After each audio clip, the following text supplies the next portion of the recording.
আসন্ন ত্রয়োদশ জাতীয় সংসদ নির্বাচনে ঢাকা ১০ আসনে স্বতন্ত্র প্রার্থী হিসেবে প্রতিদ্বন্দ্বিতা করবেন আসিফ মাহমুদ সজীব ভুঁইয়া।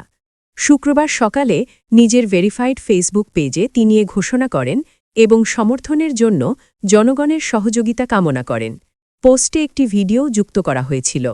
ঢাকা ১০ আসনে বিএনপি থেকে প্রার্থী হয়েছেন শেখ রবিউল আলম।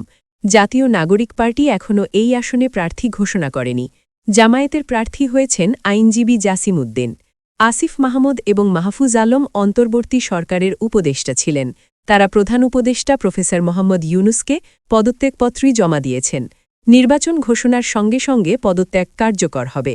আসিফ মাহমুদ সর্বশেষ স্থানীয় সরকার, পল্লী উন্নয়ন, সমবায় ও যুব ও ক্রীড়া মন্ত্রণালয় পরিচালনা করেছেন। মাহফুজ আলম তথ্য ও প্রচার মন্ত্রণালয়ের দায়িত্বে ছিলেন। আসিফ মাহমুদ ভোটার এলাকা পরিবর্তন করে ধানমন্ডিতে ভোটার হয়েছেন এবং ঢাকা ১০ আসন থেকে নির্বাচন করবেন।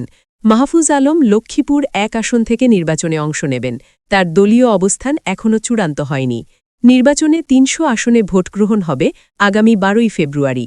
একই দিনে জুলাই জাতীয় সনদ বাস্তবায়নের জন্য গণভোট অনুষ্ঠিত হবে।